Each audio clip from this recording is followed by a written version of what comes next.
Africa has become a battlefield, and the enemy many locals now identify as China. People are no longer quietly tolerating exploitation disguised as economic partnership under the Chinese Communist Party's Belt and Road Initiative. In Mali, armed militias have turned Chinese-run mines into war zones. Factories have been torched, equipment burned, convoys ambushed, and hostages dragged away at gunpoint as militants shout, "Chinese, get out of Mali." Meanwhile, Ghana is opening a second front. Raids, arrests, deportations, and a nationwide crackdown on Chinese operators accused of looting resources and destroying communities. This fury did not erupt by accident. It is the direct result of Chinese-backed projects draining local resources, stripping national wealth, devastating the environment, and feeding corruption while local governments drown in debt. What Beijing once celebrated as a strategic triumph in Africa has now exploded into humiliation, resistance, and rebellion. Money cannot buy trust. Propaganda cannot rewrite reality. Political deals cannot erase resentment. Beijing's imperial arrogance has finally come with a heavy price. Once showcased by the CCP as the gold mine of West Africa and a flagship success of the Belt and Road Initiative, Mali has now become a nightmare battleground for Chinese companies and workers.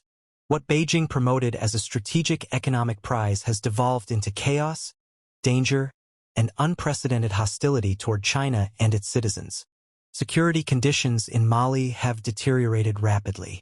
Armed militias linked to Al-Qaeda, especially the Group for the Support of Islam and Muslims, JNIM, have repeatedly attacked Chinese-operated mines and factories, looted property, destroyed facilities, and kidnapped Chinese workers for ransom. Eyewitnesses say militants shouted, "Chinese, get out of Mali," while launching attacks, a chilling sign that anti-China sentiment has escalated into open hostility. Since mid-year, JNIM has carried out coordinated strikes, simultaneously assaulting a Malian army base, destroying a police station, and storming a Chinese-invested sugar factory where 6 Chinese employees were abducted. The attackers reportedly yelled, "Catch the Chinese and burn the factory," before setting the building ablaze. JNIM later released photos of the hostages and demanded 100 million renminbi in ransom, warning they would kill them if their demands were not met. At the end of July, JNIM militants targeted a Chinese-operated gold mine in Buguni, burning machinery and kidnapping 5 Chinese workers before vanishing. Security personnel admitted Malian forces were caught unprepared and reacted only after receiving alerts from the Chinese business community and international security agencies. Violence has continued. A Chinese-owned mine in Nurella was attacked, causing major losses. Earlier, militants struck a Chinese construction site in the Kess region, torching vehicles and kidnapping 2 Chinese nationals. China's embassy had already issued a Level 1 security warning, stating that Mali's situation had reached a crisis point, with kidnappings, shootings, and robberies rampant, particularly against Chinese mining workers. The evacuation order requiring Chinese firms and personnel to withdraw has hit nearly 100 Chinese businesses hard. Their investments total approximately $1.22 billion, generating 36 tons of gold annually. To keep equipment from falling into militant hands, many companies carried out costly self-destruction measures, sinking excavators into rivers, destroying data systems, and smashing vital components worth hundreds of millions of RMB. Even evacuation has been dangerous. Convoys must pass through nearly 400 kilometers of territory controlled by militants, while airport capacity is limited to processing just 500 people per day. Adding to the irony, China previously supplied Mali's military with 36 anti-ambush armored vehicles.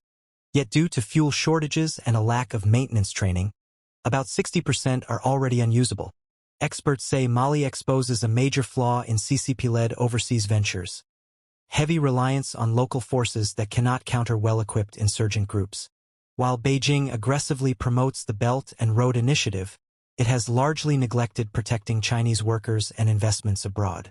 Mali accounts for roughly 7% of global gold production and holds an estimated 900 tons in reserves, ranking 3rd in Africa behind South Africa and Ghana.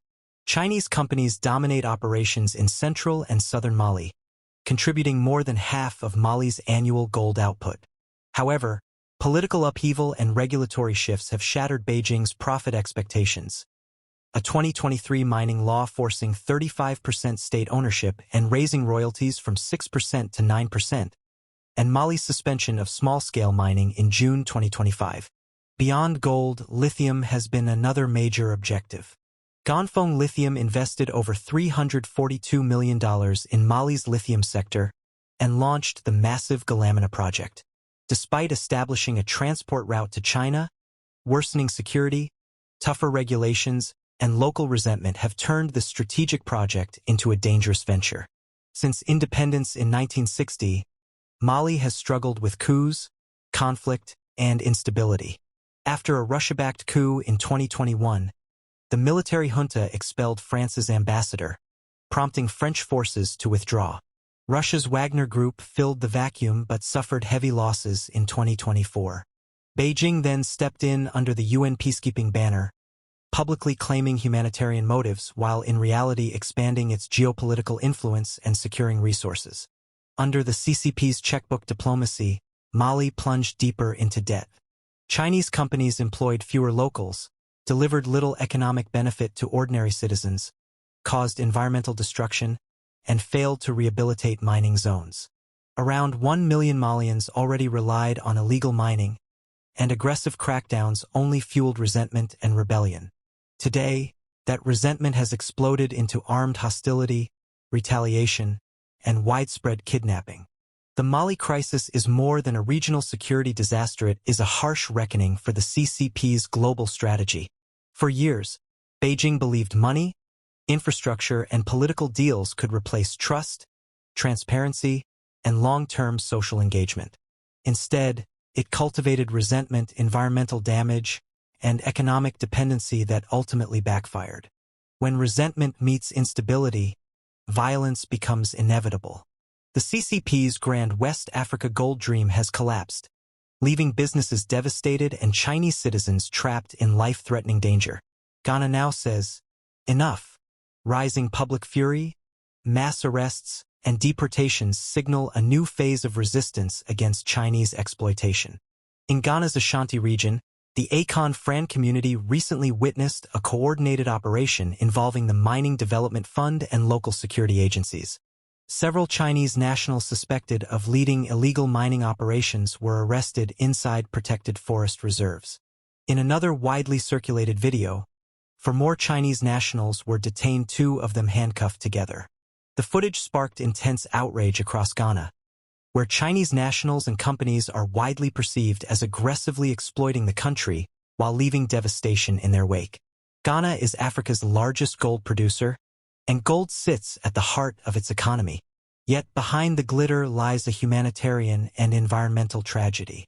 Between 2018 and 2019 alone, more than 680,000 Chinese nationals entered Ghana. Analysts say many were tied to illegal gold mining, known locally as Galamsey land, sacred to local communities, and rich in natural resources. Experts warn the influx was not random migration but part of a calculated strategy disguised as economic partnership, quietly spreading across the nation. A viral video intensified public anger. In it, a Chinese mine boss wearing a baseball cap was seen threatening a young Ghanaian man. Even after locals tried to calm the situation, the man escalated the confrontation, first throwing a rock, then returning later with an assault rifle. Outraged netizens compared his behavior to that of old colonial masters. One viewer commented, "He acts like the colonizers of the past." Another warned, "He's used to arrogance back home. If he keeps this up here, one day he may vanish without a trace." Ghanaian frustration has reached boiling point. Citizens see forests stripped, rivers poisoned, and land violently torn apart simply to enrich Chinese companies under the Belt and Road banner. Under mounting public pressure, Ghanaian leaders intervened. Interior Minister Mohamed Mataka Mubarak addressed Parliament, citing the Minerals and Mining Act of 2006 and its 2015 and 2019 amendments. These laws strictly prohibit foreigners, including Chinese nationals, from engaging in small-scale mining. Section 99 imposes severe penalties, a minimum of 20 to 25 years in prison plus heavy fines. Foreign offenders must serve their full sentence in Ghana before deportation. Yet despite tough laws, Chinese miners continue to flood into Ghana armed with cash, heavy machinery, and political connections. They bribe local chiefs, corrupt officials, and destroy the environment. Over the past few years, more than 200 Chinese nationals have been arrested and deported. Some have been sentenced to 14 to 18 years in prison. But many Ghanaians now question whether this goes far enough or whether authorities are merely trying to contain a catastrophe that continues to expand. The problem is not confined to Ghana. Across Africa from Congo, Nigeria, and Zambia to Sierra Leone, similar patterns repeat wherever gold, cobalt, or lithium are found. Chinese corporations have caused massive ecological destruction, turning lush forests into wastelands and rivers into toxic streams. Increasingly, Africans are asking the same question. Are we gaining real development or trading our future for short-term profit? Ghana has decided to push back hard. In April 2025, the Ghana Gold Commission Act came into effect, giving the commission full authority to oversee purchasing, selling, inspecting, and exporting gold from all licensed small-scale operations. Foreigners are now barred from participating in local gold trade. As of May 1st, anyone dealing in gold without authorization is committing a crime. Shortly after the law took effect, a major enforcement operation in the Asankrawa Western region led to additional arrests of Chinese nationals suspected of gold trafficking. Acting CEO of the Ghana Gold Commission, Sammy Gamey, called the suspects enemies of the nation, declaring, "They do not care about Ghana or our people. We will stop them." He revealed the group operated secretly through private residences and hotels, and receipts written in Chinese confirmed an organized smuggling network. Gamey emphasized that foreigners are legally banned from purchasing gold in Ghana. Those caught will not merely be deported, they will be prosecuted and imprisoned. Since enforcement began, authorities have concluded 17 cases, seizing more than 12 kilograms of gold and 24 million Ghana cedis in cash. He pledged that confiscated funds would support local schools, hospitals, and water infrastructure. "The era of impunity is over," he said. "Not a single gram of gold, not a single city will escape justice." What is happening in Ghana is part of a broader pattern across Africa. Anger toward Chinese companies and nationals is rising. Violence, looting, kidnappings, and unrest are spreading. The crisis lays bare what critics describe as the true nature of the CCP's Belt and Road Initiative. Using loans and investment as bait, looting resources, ravaging the environment, exploiting workers, and undermining sovereignty. For millions of Ghanaian Sand Africans, as a whole, silence is no longer an option.